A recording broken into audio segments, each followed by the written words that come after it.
Sir जी, आज का आप एक टॉपिक पे डिस्कशन हुआ है पूरा कि ह्यूमन ट्रैफिकिंग बारे में।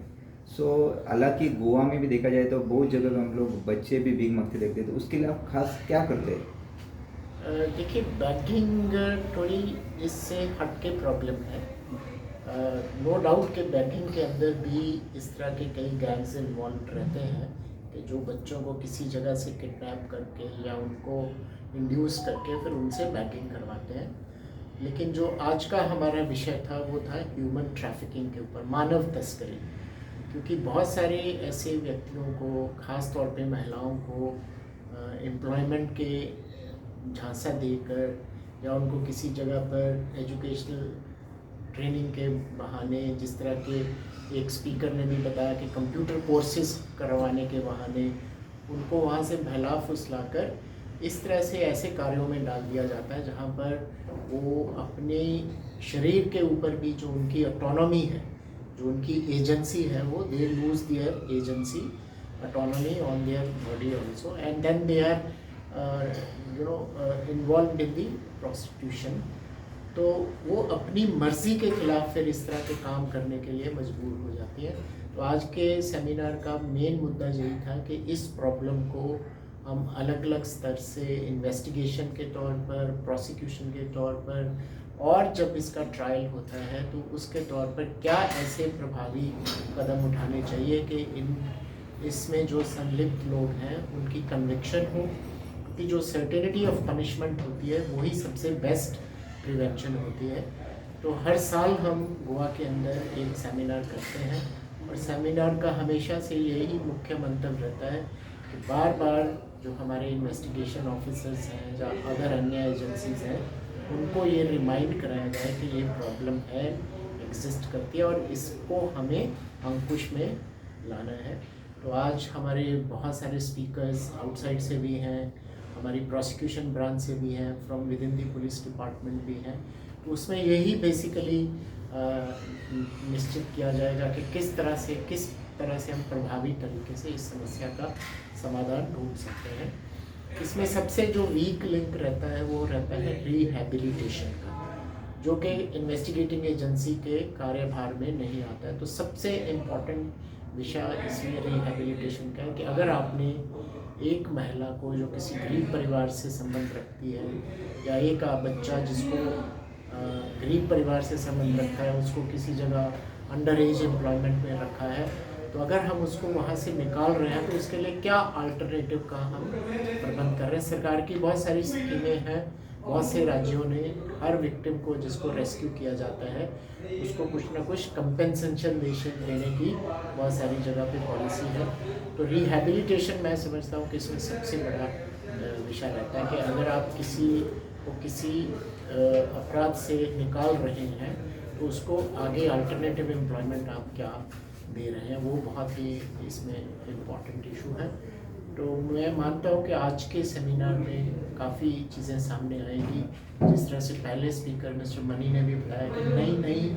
संवेदनशीलताएं हमारे सामने आ रही हैं, कि नई नई वल्नरेबिलिटीज़ आ रही हैं, कि लोग कंप्यूटर के ज़रिए भी, उन्होंने बताया कि माँ बाप को भी देखना चाहिए कि उनका बच्चा अगर स्क्रीन टाइम ज़्यादा यूज़ कर रहा है तो किस तरह की कार्यकलापों में अपने आप को संलिप्त कर रहा है, कि कहीं उसकी किसी से बातचीत तो नहीं हो रही है जो उसको इंड्यूस कर रहा हो, या किसी यंग लड़की को कोई इंड्यूस करने की कोशिश कर रहा हो। तो इस तरह की चीज़ों पे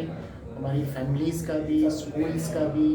बहुत बड़ा रोल आता है। तो ये नई नई चीज़ें जो बाद में आती हैं तो वो हमारे इन्वेस्टिगेटर्स को भी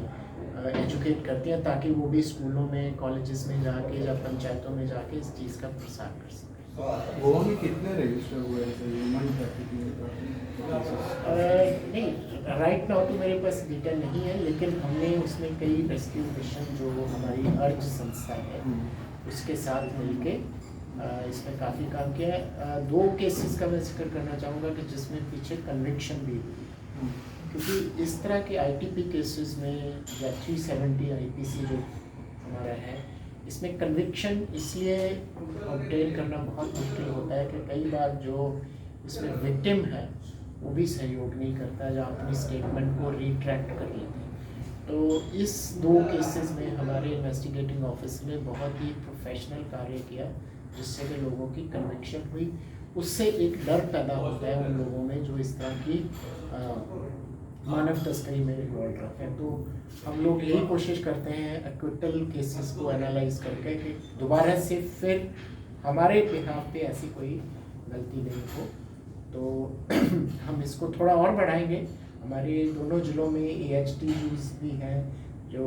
SP वुमेन के अंडर काम करते हैं, वुमेन सेल के अंडर काम करते हैं। तो इन सेमिनार्स का भी बेसिकली मकसद यही है, जैसा मैंने अपनी वहाँ ओपनिंग रिमार्क्स में भी बोला था कि ये कोई रिचुअल नहीं है, ये अपने इन्वेस्टिगेटर्स को या अन्य जो एजेंसीज हैं इसमें उनको बार बार रिमाइंड करने का एक प्रयत्न है कि हमें इस समस्या के साथ प्रोफेशनल तरीके से जूझना है। सर लास्ट एक क्वेश्चन की, गोवा से ज़्यादा तस्करी होता है क्या? होता है तो कौन सी सोशल मीडिया के जरिए से होता है क्या, जॉब्स के? नहीं, देखिए यहाँ पर इस तरह की तस्करी की इंसिडेंस नहीं है, चूँकि गोवा एक पर्यटक राज्य है जिसमें के जो ह्यूमन ट्रैफिकर हैं वो ये समझते हैं कि एक रेडीमेड मार्केट मिलती है कि यहाँ टूरिस्ट आता है और उस तरह के आप उसको प्रलोभन दे सकते हैं, क्योंकि गोवा में किसी को बाहर से इंड्यूस करके लाना आसान रहता है कि गोवा में टूरिज़्म इंडस्ट्री है, आपको वहाँ हम किसी होटल में रोज़गार दे देंगे, आपको किसी रेस्टोरेंट में रोज़गार देंगे। बाद में जब कोई भी यंग लड़की यहाँ आके महसूस करती है कि उसके साथ धोखाधड़ी हुई है, ऐसे हमारी इन्वेस्टिगेशंस मिली, लेकिन ये कोई सेंटर पॉइंट नहीं है कि यहाँ से बाहर कहीं तस्करी हो रही हो। जो आपने बोला है कि जो एडवर्टीजमेंट्स आती हैं प्रेस में कि आपको जॉब का झांसा देते हैं, तो वो हमारा जो इकोनॉमिक ऑफेंसेस विंग है, जब भी कभी कोई प्रेस में इस तरह की इश्तिहार आता है, जब पैम्फलेट आता है, तो उसको हम इकोनॉमिक ऑफेंसेस सेल में भी मार्क करते हैं ताकि उनसे ये वेरीफाई कर लें कि इनके पास प्रोटेक्टर ऑफ एमिग्रेंट्स का सर्टिफिकेट है या ये कहीं बाद में जाके किसी जगह पर गलत तरीके से इनको ले जाके ह्यूमन ट्रैफिकिंग का अटेम्प्ट तो नहीं है। तो ये हम एक प्रयत्न जरूर करते हैं। तो सर गोवा में नेपाली लोग बहुत हैं जो नेपाल से आते हैं, तो ये चांसेस बहुत होता है? नहीं, देखिए क्योंकि मैंने जैसे बोला कि पर्यटक राज्य, पर्यटन जो है वो गोवा राज्य का मेन इकोनॉमिक एक्टिविटी है। इसी तरह नेपाल जो है, नेपाल भी पर्यटन वाला है और आपने देखा होगा कि पर्यटन में बहुत सारे नेपाली लोग भी इन्वॉल्व रहते हैं, तो उस जरिए से वहाँ से इंड्यूस करके लाना आसान लगता है। लेकिन आप कभी भी किसी रेस्टोरेंट में जाए तो काफ़ी नेपाली नागरिक यहाँ पे जेन्युइनली भी इकोनॉमिक एक्टिविटीज़ में इंगेज्ड है। पर वो भी बात ठीक है कि वहाँ क्योंकि आप गोवा एक ऐसा अट्रैक्शन है जहाँ कामकाज का झांसा दिया जा सकता है, उस मामले में ये वल्नरेबिलिटी तो है। गोवा पुलिस क्या स्टेप निकालने से लिए अवेयरनेस के लिए? देखिए इसमें जो आज का सेमिनार है तो यही एक अटेम्प्ट है। उसके अलावा हम लोग जो स्कूल्स हैं, कॉलेजेस हैं, इवन जो हमारा टेनेंट वेरिफिकेशन का ड्राइव होता है, उसमें भी हमारी ये एक कोशिश रहती है कि अगर किसी जगह 4-5 यंग लड़कियाँ रह रही हैं या महिलाएँ रह रही हैं, तो उसमें उनका मकसद क्या है यहाँ पर आने का, कहीं वो भी ट्रैफिक तो नहीं है। तो ये एक जो टेनेंट वेरिफिकेशन वाला ड्राइव है, ये भी एक अटेम्प्ट रहती है प्रिवेंशन पे। इसके अलावा हमारी फील्ड एक्टिविटीज़ हैं, इन्वेस्टिगेटर्स हैं, थाना हैं, बीट ऑफिसर्स हैं, वो भी इस तरह की स्थिति पर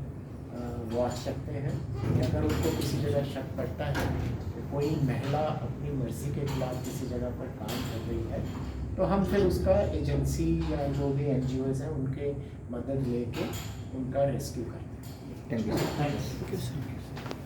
सर वो कुछ आया क्या आपको फैक्ट्री ब्लास्ट? नहीं, बॉयलर का है, वो बॉयलर इंस्पेक्टर